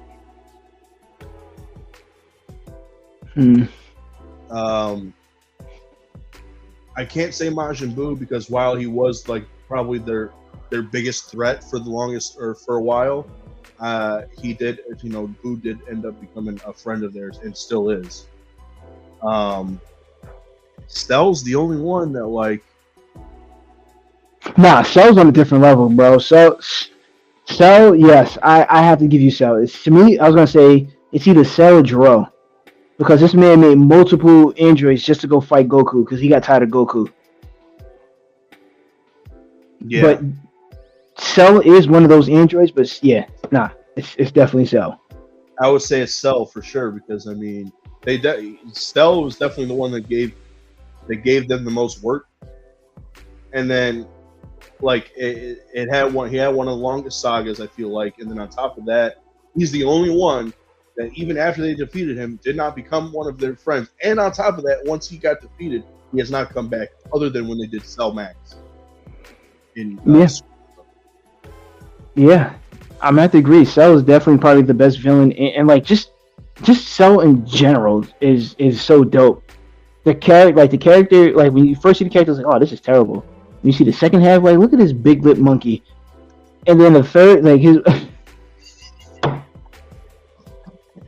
You're not lying though. And then Perfect Cell, Perfect Cell was beautifully written. I don't care what nobody say. And then to make it even better, when they did Dragon Ball Z Abridged, or whatever it's called. Oh. Bro, and they show why Cell is the perfect villain in that series. Like, he was already the perfect villain, and just the cartoon alone, they show why he's the perfect villain in that series in Dragon Ball Abridged. Yeah, you're not lying. Yeah, no, I would probably say Cell. I want to say Frieza, but like I said, Frieza at this point, I feel like he's kind of a joke. Not really a joke, but like, I don't know. He's less of a villain, and he is an antagonist, but he's more of like a he's doing like he has. It's almost like a "you darn kids, I'll get you next time" type of shit. You know what I'm saying? Yeah. I agree. Kids type of shit. So like, yeah, I would say that Cell probably for sure above the other two for Dragon Ball Z for sure.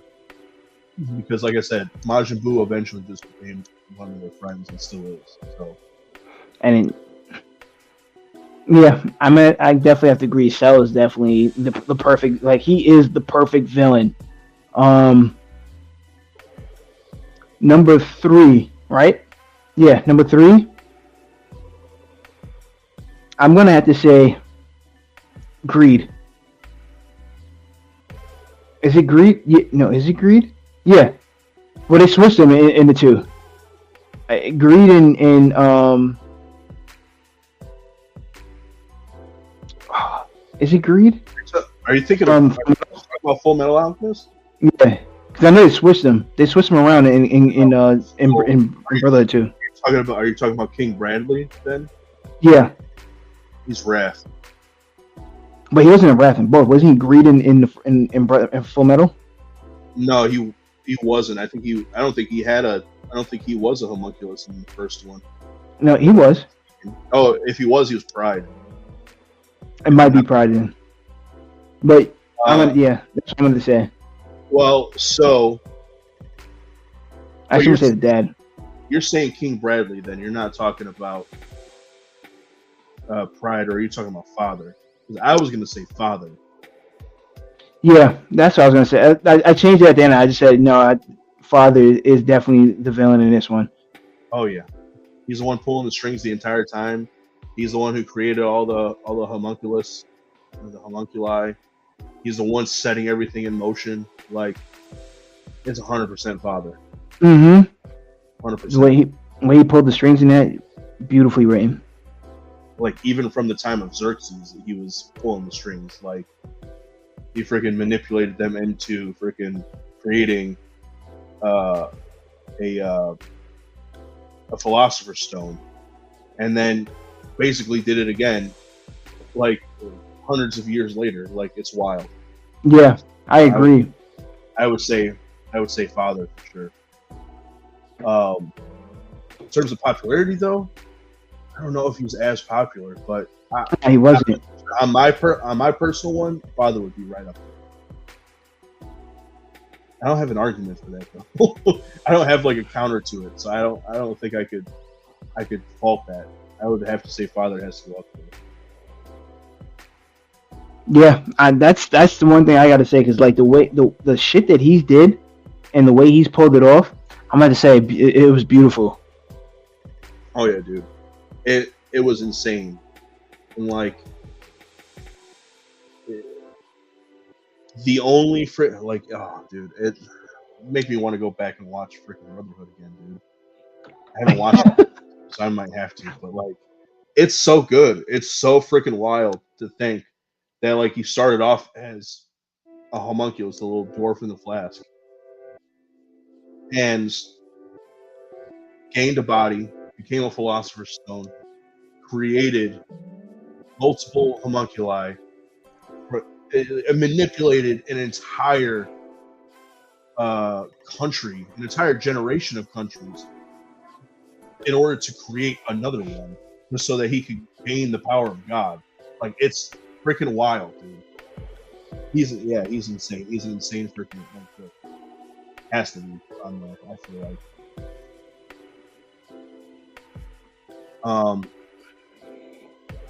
Okay. So we've got Eisen. Mm-hmm. We've got Cell. We've got Father. Who else?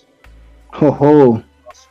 Be Another one, Blackbeard, One Piece. you'd say Blackbeard? Blackbeard definitely One Piece.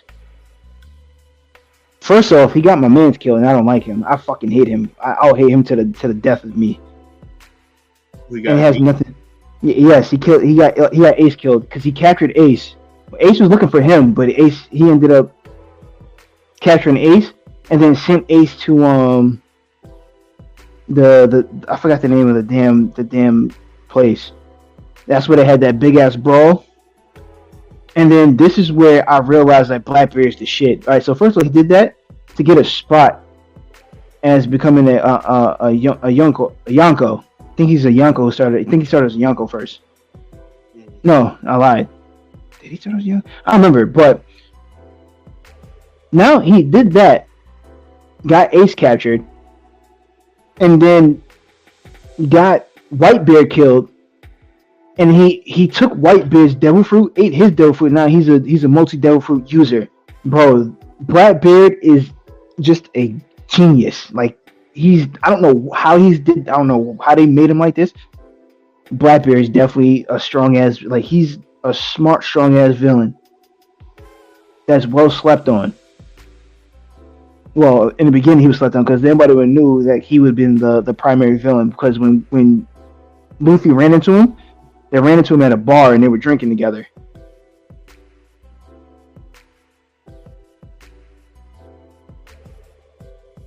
Yeah, it was that crazy and weird.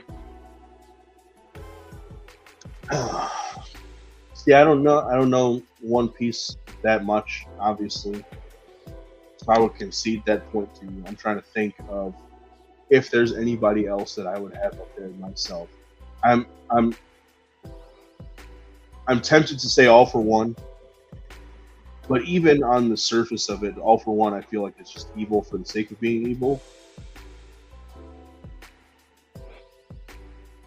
And like, a lot of his schemes, while well thought out and very like well manipulated,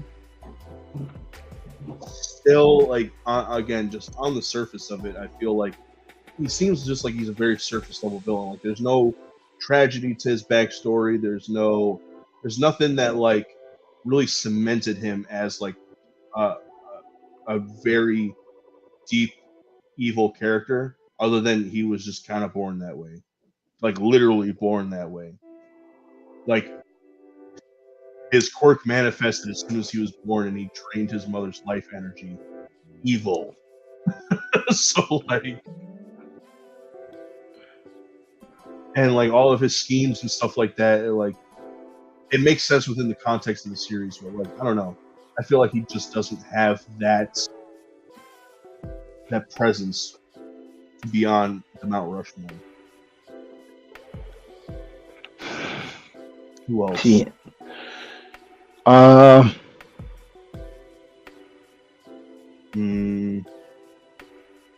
Pain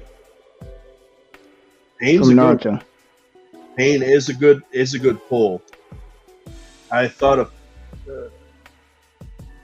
Pain or what's his name? Toby? It's Obito. So I thought of them. Pain's a good one.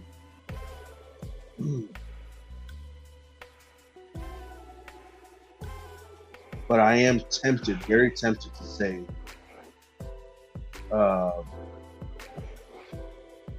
shit, what is his name? Oh my god, now I'm blanking on his name. It's from Akira. What is his damn name?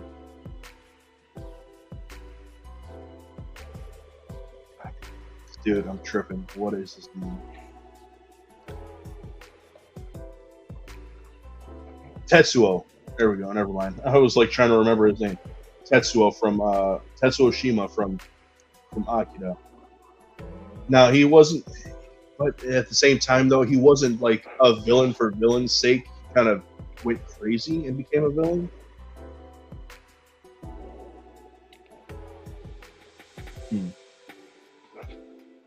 So I'm looking at like the top 29, and most of them I would have been thinking about.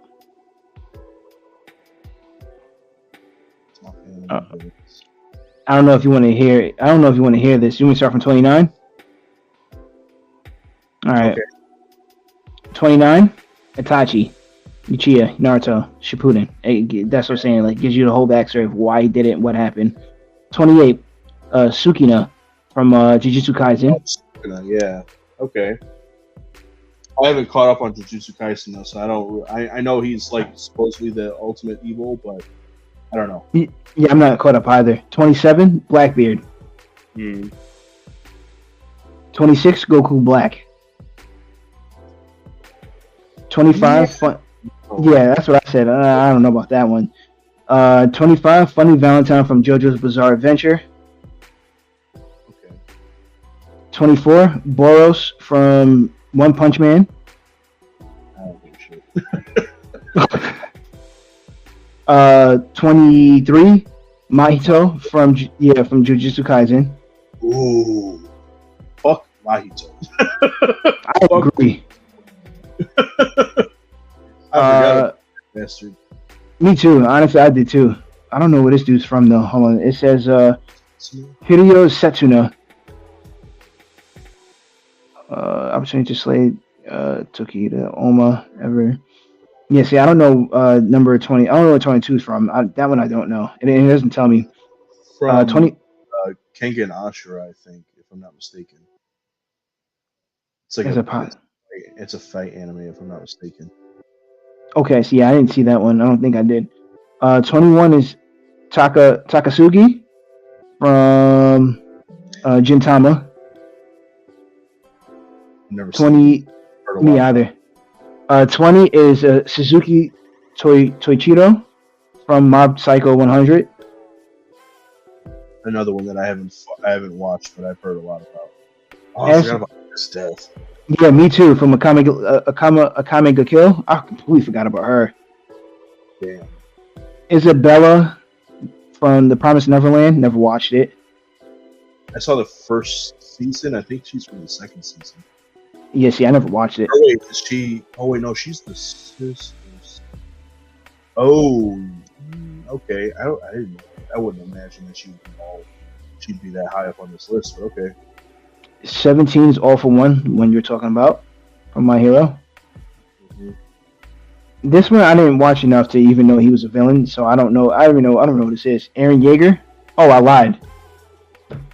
Isn't Aaron the he was he was a villain? Yeah, he became a villain if I'm not mistaken. Okay, see, I knew in the first 2 seasons he was the good guy. See, that's all I know. I didn't watch past the second season. I thought it was trash. I haven't either, so I was never really a big fan of Attack on Titan. But yeah, I'm pretty sure he was the main protagonist if I'm not mistaken. And then yeah, number 15, Frieza. Right. Number 14. Yeah, number 14, the Major from Hellsing Ultimate. Ooh. 13, we didn't even name him. Muzan Kibutsuji from Demon Slayer. 12 is Shogo. Huh? I wasn't really thinking of Muzan just because he's still fairly new. That's what I was thinking too. That's why I didn't name him. 12 is Shogo Mikishima. It doesn't say where he's from. Number 11, Envy from Brotherhood. Yeah, okay. Number Envy, 10 fuck him because he killed fucking Maze Hughes. That bastard. I agree. Fuck him. Number 10 is Nagato Uzumaki. Oh, I even know his last name is Uzumaki. Yeah, wait, isn't that Pain? Yeah, he's Pain. He's the original Pain. That's what I thought. Mm-hmm. Number 9 is I saw it. I was like, ooh, I forgot about him. Yagami Light from Death Note. Yeah, honestly, I didn't watch enough Death Note to know he. I knew he was a villain. I knew he was writing the names down, but I didn't know he was the villain. Yeah, well, yeah, he's the protagonist of the story, but he's also the antagonist because he's the one who's killing everybody. He's making all the killings, and L is trying to find him. Ah, okay. See, I didn't watch enough of that. Number 8, we have Griffith from Berserk. Berserk is good. Shit, yeah, I forgot about Griffith too. Number 7 is Johann Liebert from Monster. I don't even know what this is. I've never seen this before. Me either. Number 6 is Dio, which is hilarious, from JoJo's Bizarre Adventure. Yo, shit, my argument right there would probably be Dio. Honestly, bro, Dio was he was a prick. he's a straight out monster. Number 5 is my guy Don Quixote Doflamingo. Fucking love him as a villain. That's One Piece. Number 4 is Askeladd, which I can see from Vinland Saga. It's on Netflix. Don't really like it. It's okay. Could be better. Number 3 is Miram from Hunter x Hunter. Can see that, but I can see a better villain, which I think they have up here. No, they don't. They don't have him up here. Which is the I think it's Hoshirama. I think his name was. I forgot his name, but it was Kaluuya's brother, the clown-looking one. Oh, wait. Hisoka? Huh? Hisoka? I believe that was his name. I forgot his name, but it's the clown one. But bro, he was. He definitely looked like a damn pedophile. I ain't gonna lie to you. That was number 3, right? Number 2, which we said, Sasuke Aizen. Definitely number 2 from Bleach, and number 1 is Vicious from Cowboy Bebop. See, I never watched the full full thing of Cowboy Bebop to know like he was a villain. And it said one of the most iconic villains is Vicious. It is. I can't believe I fucking shit. Yeah, but I don't know. Maybe Maybe not. I don't know. Oh wow! All right, this is crazy. Vicious, the antagonist of Cowboy Bebop, one of the best anime from the '90s. He rebelled against the Red Dragon Syndicate and eventually became its leader. Vicious had a lot of fighting experience, and he was a veteran of the Titan War. In comparison to Spike, Vicious was a cold-blooded killer who had no regard for the lives of others. He thrilled in chaos, and he sounded like Daredevil to me. Oh well, if I can't beat him, I'm gonna take over. Oh, like when he joined the Hand? Yeah. Yeah. If I can't beat him, I'm taking it over. You're gonna follow what I say now. I don't know, dude. Now I would freaking say, after seeing Dio on there and I completely forgot, I would say fucking Dio, dude. I agree with you. So you watched JoJo Bizarre Adventure. I didn't watch all of it. I watched up until... I didn't watch it either, but I can't deny the freaking, like, he's the villain of the series pretty much, dude. I mean... No, for the first, second, and fourth so far that I've seen, he is the villain. But in the first two... Bro, oh my god, he's a legit a-hole, bro. The shit that he was doing to JoJo just to spite him because he didn't want him to be better than him. I was like, yo, nah, bro, this man's an asshole. I can't believe he's doing this. But I can definitely see that. Dio, I don't know why I didn't think of Dio. Yeah, me either. I don't know why I didn't think of him either, but yeah, no, I would say Dio. I agree with you. We have Sosuke Aizen. We've got Cell. You said Blackbeard, right? Or Father. We said Father. We did say Blackbeard, but I think I'm gonna take out Father and replace him with Dio. I would probably argue that too. I like Father a lot as a villain. I just don't think his popularity is up there. I would for sure say Dio. And I will attest to this. If you have not watched JoJo Bizarre Adventure, I didn't finish it. I can't really watch it because it got too confusing for me. Watch the first two acts. I promise you, the first two acts. That's like 16 episodes each not for each, but like for the both of them. Might be a little longer. I forgot, but the first two itself, you get to see how diabolical Dio is. He tried to steal the man's girl. He became better at him than anything. Huh? Didn't he kill his father? If I'm not mistaken, didn't he kill Jonathan Joestar's father? Yes, he did. Yes, he did. He's my father! Bro, he killed the father and then ended up burning... It wasn't Dio who did this part, but ended up burning down the house just so they can try to get rid of him. Bro, like that whole... Oh, hold on, wait. Now he killed his father. He also John Wick him too, bro. He killed his dog. So I was like, nah, bro, this man is diabolical just to make sure that he's not better at him than anything. I'm killing your dogs so you can just lose all faith. I'm like, yo, pure asshole. But yeah, Dio is definitely up there. Nah, yeah, I'd have to say yeah for sure, Dio. Definitely. Dio, father, only because father up as much as he did all this scheming, he didn't do anything personally until the very end of the series. So, Dio. Yeah, I agree. I'm gonna have to, Dio definitely up there. Yo, that's crazy. I'm gonna have to say you have to watch at least the first two acts of JoJo's Bizarre Adventure to understand why Dio is up there. Yeah. It's on Netflix. I despise Dio because of the shit that he was doing. Like, he really tried to steal the man's girl. Just kissed her right in front of him. I'm like, yeah, like, she's mine now. Like, what are you gonna do? She didn't like him, but it was to the point where she wouldn't even talk to JoJo. Like, Jonathan Joestar, she would not speak to him at all after that kiss. Like, it literally took a whole next season that when he got older, he ran into her.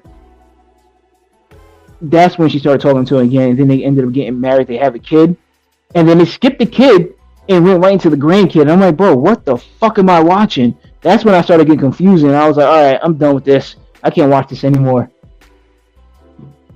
JoJo's Bizarre Adventure, it hops around quite a bit, but the other thing too is like it always. The one thing I've heard about it a lot is that it makes a lot of references to like a lot of pop culture shit. Yep, I was told the exact same thing.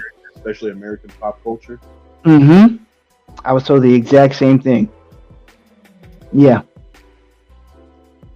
All right. I mean, so did you want to do an overall Mount Rushmore of comic book characters? Overall, I can definitely do. I would love to do that.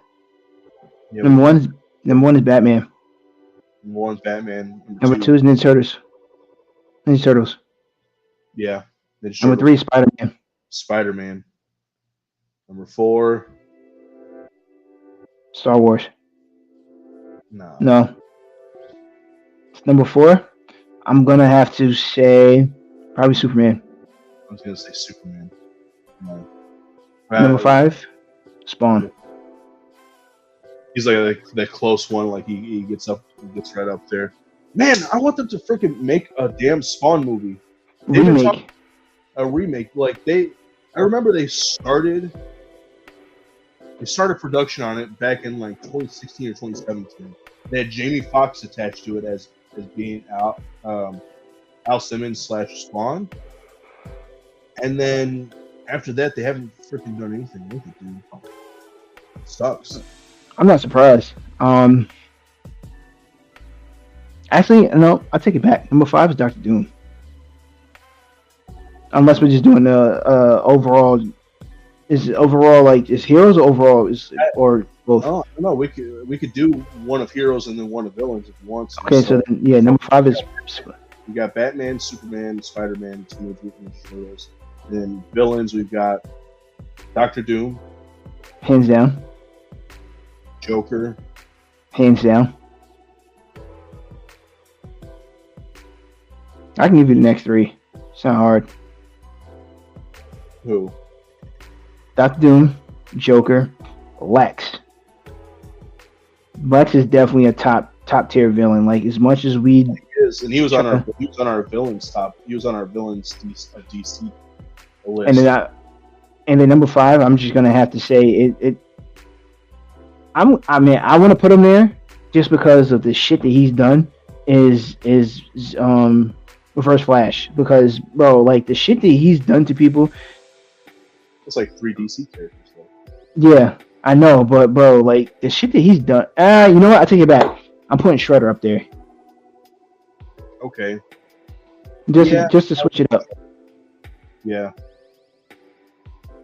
Because he's maniacal, bro. If he turned on his own daughter, he turned on anybody. True. I was gonna say Shredder for sure. I almost wanted to say Violator from Spawn comics. You know, Clown. Mm-hmm. But nah, I feel like Shredder above him. Shredder did some shit. He really has. Mm-hmm. So much. I mean, he started the clan. He basically started the clan war between, you know, the Hamato clan and the Oroku clan. Mm-hmm.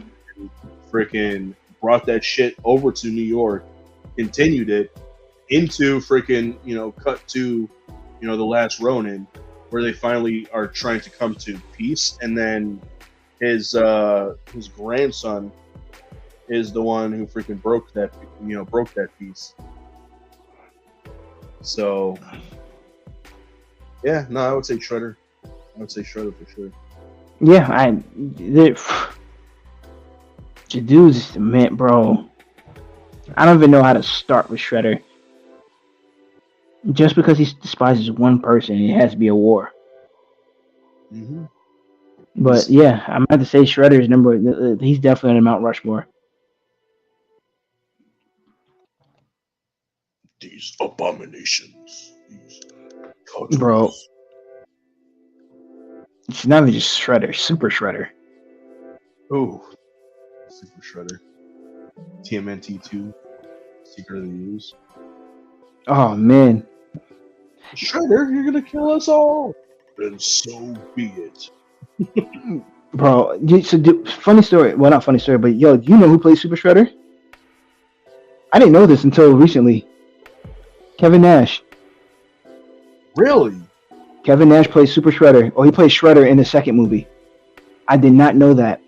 He probably maybe Super Shredder. I thought it was like all makeup and shit, or like No, practical effects. it was Kevin Nash. He look it up. Kevin Nash plays Shredder in the second. I think it's either the first one or the second one. I don't remember which one, but I know for sure he played it. So it was saying it was Super Shredder, right? Super Shredder would have been Secret of the Ooze because that was the only movie that came out in. Oh, yeah, okay, yeah, it does say Kevin Nash. That's freaking wild. Yeah, so it's the second one. He plays Super Shredder. Yeah, I didn't know that. I found this out recently, and I said, "Really? He played Shredder?" And I had to go look, and I'm like, "Nah, there's no way. I would have never guessed this." Yeah, it's when he's all mutated and shit. That's Shredder. That's freaking wild. And you want to know? No, So I'm full of fun facts right now. I'll give you one more. Want another fun fact? What's that? Did you know Michael Keaton did the Batman movies in pair of Jordans? I did know that. Yeah, I didn't know that until recently either. they made him specially. Yeah. Especially so that he didn't have to wear like actual boots and shit. He just wanted to wear a pair of comfortable shoes, so he had the Jordans. I did not know that until I watched the it was on Instagram. It was a reel. He's like, yeah, fun fact. He said, did you know I wore a pair of Jordans?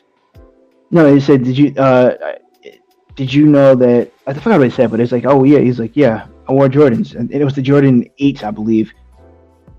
And he's like, yeah, if you want, I can sell them to you. I'm like, bro, shut the fuck up, Batman. That's what I said, bro. Shut the fuck up, Batman. You ain't selling them damn things. You some shits. And then I went back and looked, and I said, oh snap, he really is wearing Jordans. That's crazy. Yeah, bro. It's wild.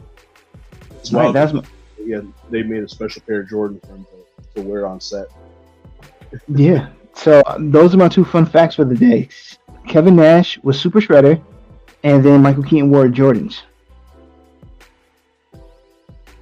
That's wild. All right. I mean, I feel like we've run out of show now, man. Is that all we've got to talk about? Was there anything else you wanted to touch on before we ride out of here? Yeah, so I just want to let you guys know, if you have not played it yet or seen it, First Descendants, it's a new game, free to play. It is out on PlayStation, Xbox, and PC, I believe. That's all three. So I believe it is also cross-play.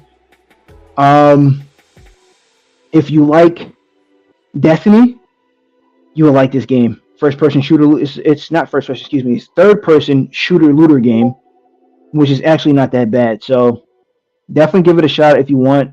Like I said, free to play. And if you end up playing, let us know. I would definitely be glad to add anybody. And also, last one, Maito and I are going back to playing Phantasy Star Online 2, PSO 2. If anybody want to join us, please let us know. As of right now, from what I remember, I don't think it's crossplay unless it's Xbox and PC, I believe. But we'll be on PlayStation. If you will have PlayStation, you want to join us, hit us up. Yeah, I got a.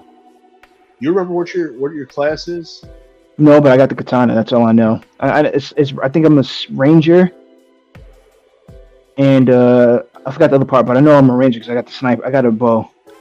Okay, yeah, I know for sure I'm a fighter bouncer. So I do a lot of fist fighting, and then I do a lot of air kicks and shit. So I really got my Deku going on that game right there. So yeah, shout out guys if you like Fantasy Star Online 2, or are playing on the game, or maybe even have been playing it for a while and want to join up with us or whatever like that. Let us know. We'll definitely work on starting to play that a little bit more. So yeah, I think that's all I've got for today, man. If you've got anything else, let us know. But anybody who joined us live today, thanks for joining us live. If you catch us on the replay, thanks for watching us on the replay. Please like, comment, subscribe, all that good stuff. But until next time, we got a couple of weeks, maybe.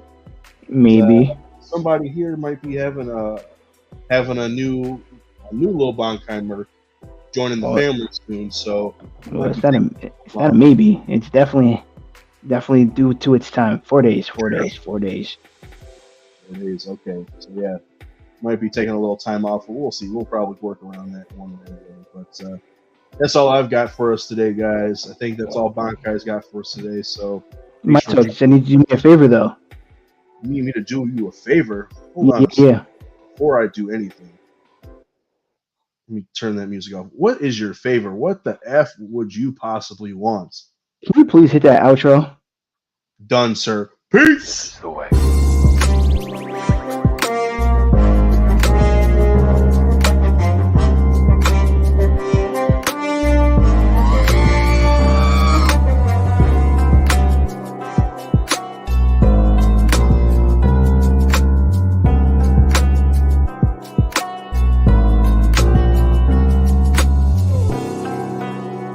Do it.